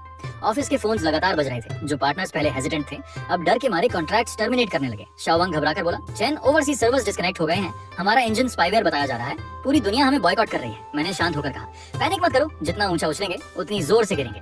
शाओवांग, plan अमानीसेर activate करो, open source audit report global tech alliance को भेजो। मैं कंसोल के सामने बैठा था। स्क्रीन पर हर जगह रेड अलर्ट्स ब्लिंक कर रहे थे। लीना मीडिया में सामने आकर मुझे एक्यूज कर रही थी कि मैंने टेक्नोलॉजी चुराई है। उसकी एक्टिंग इतनी कन्विंसिंग थी कि कई लोग उस पर यकीन कर रहे थे, लेकिन उसे ये नहीं पता था कि एब्सोल्यूट टेक्नोलॉजी के सामने झूठ बुलबुले की तरह फूट जाते हैं। मैंने आखिरी कमांड एग्जीक्यूट की। ऑरोरा कैपिटल के सिस्टम में जो मॉनिटरिंग पॉइंट मैंने छुपाकर डाला था, वो एक्टिवेट हो गया। वो मेरे कोड को डिसेक्ट करने में लगे होंगे, लेकिन उन्हें अंदाजा नहीं था कि मैं उन्हें अंदर से देख रहा हूँ। मैंने आखिरी कमांड टाइप की और वो मॉनिटरिंग पॉइंट एक्टिवेट हो गया जो मैंने ऑरोरा कैपिटल के अंदर छुपाया था। वो मेरे सोर्स कोड के पीछे भाग रहे थे, लेकिन असल में वो उसी चीज को खोल रहे थे जो मैंने जानबूझकर उनके लिए छोड़ी थी। सुबह की पहली किरण ऑफिस की खिड़की से अंदर आई और मुझे समझ आ गया, अब काउंटर अटैक का समय आ चुका है। ये लड़ाई सिर्फ किंगलैंड के लिए नहीं थी, बल्कि ये साबित करने के लिए थी कि टेक्नोलॉजी किसी हेजेमोनिक कैपिटलिज्म का खिलौना नहीं बन सकती। उधर ऑरोरा कैपिटल के लैब में एलीट हैकर्स जश्न मना रहे थे। उन्हें लगा उन्होंने मेरा फायरवॉल तोड़ दिया है और सेकंड जेन इंजन का कोर एल्गोरिथम हासिल कर लिया है। लीना उनके पास खड़ी मुस्कुरा रही थी, जैसे मैं अब उसके सामने घुटनों पर गिरने वाला हूँ। वो बोली, चेन किंग अभी भी नाइव है, इस कोड को ग्लोबल फाइनेंशियल पेमेंट सिस्टम में इंटीग्रेट करो। आज से हम कंप्यूटिंग पावर के रूल्स रीराइट करेंगे। जैसे ही उन्होंने मर्ज बटन दबाया, मेरे ऑफिस की स्क्रीन पर अचानक गोल्डन कैरेक्टर्स की तेज बारिश होने लगी। मैंने कॉफी उठाई और धीरे से कहा, काउंटडाउन 3, 2, 1, बूम। अगले ही पल ऑरोरा कैपिटल का पूरा ग्लोबल सिस्टम इन्फिनिट लूप में फंस गया। वो लॉजिकल बॉम्ब जो मैंने कोड में छुपाया था एक्टिवेट हो गया। वो डेटा डिस्ट्रॉय नहीं करता था, बल्कि मिरर की तरह काम करता था। ऑरोरा कैपिटल ने सालों से जो इलीगल प्रॉफिट्स कमाए थे, जो टेक्निकल लूपहोल्स का इस्तेमाल करके मार्केट मैनिपुलेट किया था, वो सारी एविडेंस रियल टाइम में दुनिया के सबसे बड़े मीडिया प्लेटफॉर्म्स पर ब्रॉडकास्ट होने लगी। मैंने शांत होकर कहा, अब इसे कोई नहीं रोक सकता। ये डिसेंट्रलाइज्ड कंप्यूटिंग पावर पर आधारित फोर्स्ड ब्रॉडकास्ट है। जब तक पूरी दुनिया का इंटरनेट बंद नहीं होता, सच फैलता रहेगा। पूरी दुनिया उस स्क्रीन को देखकर सन्न रह गई। जो लोग किंगलैंड को घेर रहे थे, वही अब ऑरोरा कैपिटल के खिलाफ ग्लोबल ट्रायल का हिस्सा बन गए। मल्टीनेशनल इन्वेस्टिगेशन टीम्स तुरंत एक्टिव हो गईं और उनके टॉप एग्जीक्यूटिव्स एक एक करके भागने लगे। लीना, जिसने मुझे 2 बार धोखा दिया था, वो एक भारी सूटकेस लेकर तूफानी बारिश में पोर्ट पर भाग रही थी। मैं पहले से वहाँ खड़ा उसका इंतजार कर रहा था, हाथ में काला अम्ब्रेला लिए। वो घबरा कर बोली, चेन किंग, मुझे जाने दो, मुझे भी मजबूर किया गया था। इस सूटकेस में डॉलर्स हैं, सब तुम्हें दे दूंगी। मैंने उसे शांत नजरों से देखा और कहा, लीना, तुम अब भी नहीं समझे, कुछ चीजें पैसे से नहीं खरीदी जा सकती, जैसे कॉन्शियंस, जैसे वो सेल्फ रिस्पेक्ट जो तुमने खो दी। दूर से पुलिस सायरन्स करीब आ रही थी। लीना की टांगें जवाब दे गईं और वो कीचड़ में बैठ गई। उसका सूटकेस पलट गया और नोट भीग कर फैल गए। एक अजीब और व्यंग्यात्मक दृश्य बन गया। उसकी आंखों में पहली बार सच्चा डर और पछतावा दिखा। वो बुदबुदाई, अगर उस दिन मैंने बोनस लिस्ट मैनिपुलेट ना की होती। मैंने धीरे से कहा, जिंदगी में अगर जैसा कुछ नहीं होता। जब तुमने 125 के लिए दूसरों की मेहनत कुचली, उसी दिन तुम्हारा अंत लिख दिया गया था। पुलिस उसे लेकर चली गई। मैंने अम्ब्रेला बंद किया और पीछे मुड़कर अपनी गाड़ी की तरफ बढ़ गया। अंदर डायरेक्टर चेन बैठा था। उसने मुझे थम्स अप दिया। महीनों की ये नाइटमेयर आखिर खत्म होने वाली थी। 1 महीने बाद किंगलैंड टेक्नोलॉजी ऑफिशियली किंगलैंड ग्रुप बन गई। जो सप्लायर्स पहले हमें ब्लॉक कर रहे थे, वो अब लाइन लगाकर माफी मांग रहे थे। टियनशिंग ग्रुप खुद अपना कोर बिजनेस छोड़कर कोऑपरेशन की भीख मांग रहा था और वॉशिंग ग्रुप अब हमारा सबसे मजबूत एलाई बन चुका था। इंडस्ट्री एसोसिएशन ने अपने रूल्स बदल दिए थे। इंटेलेक्चुअल प्रॉपर्टी का रिस्पेक्ट और फेयर कॉम्पेंसेशन अब सबसे ऊपर लिखा गया था। मैं अपनी नई हेडक्वार्टर्स की टॉप फ्लोर पर खड़ा नीचे चीयरिंग करते हजारों एम्प्लॉइज को देख रहा था, लेकिन मेरे दिल में अजीब सी शांति थी। डायरेक्टर चेन मेरे पास खड़े होकर बोले, शौचन, तुमने सिर्फ एक बिजनेस वॉर नहीं जीती, तुमने पूरी इंडस्ट्री बदल दी। अब रूल्स तुम तय करते हो। मैंने हल्की मुस्कान के साथ जवाब दिया, मैं बस इतना चाहता हूँ कि जो लोग मेहनत करते हैं जैसे मैंने तब की थी, उन्हें उनका सही ईयर एंड बोनस मिले। तभी शौवांग दौड़ता हुआ आया और एक्साइटमेंट में रिपोर्ट मेरे हाथ में थमा दी। Boss Chen, bonus plan final हो गया है। कंपनी में सबसे कम बोनस भी 1500 से शुरू होगा। मैंने बिना देर किए कहा, बहुत बढ़िया, सबको बता दो। जब तक किंगलैंड है, मेहनत करने वालों को कभी धोखा नहीं मिलेगा। धूप ऑफिस में फैल रही थी और मेरी नजर उस दीवार पर टंगी हुई शन नोयन की ट्रांसफर स्क्रीनशॉट पर गई। वही मेरी शुरुआत थी और हमेशा याद दिलाने वाला सच भी। कहानी के अंत में मैं फिर उसी जगह लौटा जहाँ सब शुरू हुआ था। वही होटल, वही प्राइवेट हॉल, यहाँ तक कि खाने के डिशेस भी लगभग वही थे। फर्क सिर्फ इतना था कि इस बार मेन सीट पर मैं बैठा था और मेरे चारों तरफ इंडस्ट्री के सबसे बड़े लोग बैठे थे। डिनर के दौरान सब खुलकर बातें कर रहे थे। अब कोई ऑकवर्ड साइलेंस नहीं था। डायरेक्टर चेन ने ग्लास उठाया, चेहरा शराब से लाल हो गया था और बोले, चेन किंग, अगले साल का कंप्यूटिंग सेंटर प्रोजेक्ट पूरी तरह तुम पर डिपेंड करता है। मैंने कॉन्फिडेंटली कहा, चिंता मत कीजिए, जब तक मैं हूँ आपके काम मेरे काम है। कुछ राउंड्स के बाद मैं बहाना बनाकर टेरेस पर चला गया। रात की ठंडी हवा और शहर की चमकती नियॉन लाइट्स मेरे सामने थी। मैंने फोन निकाला और वो पुराना WCAT ग्रुप खोला जो कभी मेरे लिए बैटलफील्ड था। अब उसमें लीना या संगवाई नहीं थे, बल्कि नए एनर्जेटिक लोग थे जो नए साल के टेक्निकल प्लान्स पर डिस्कस कर रहे थे। मैंने फोन बंद किया और गहरी सांस ली। एक वक्त था जब मैं 1100 UN के बोनस पर चुप था और आज मैं उस इंडस्ट्री का पल्स कंट्रोल कर रहा था। मैं मुड़ा और बैंक्वेट हॉल की तरफ वापस चला। जैसे ही मैंने दरवाजा खोला, तेज रोशनी मेरे चेहरे पर पड़ी और अंदर से जोरदार तालियों की आवाज गूंज उठी। और बस ऐसे ही मेरी कहानी यहाँ खत्म होती है।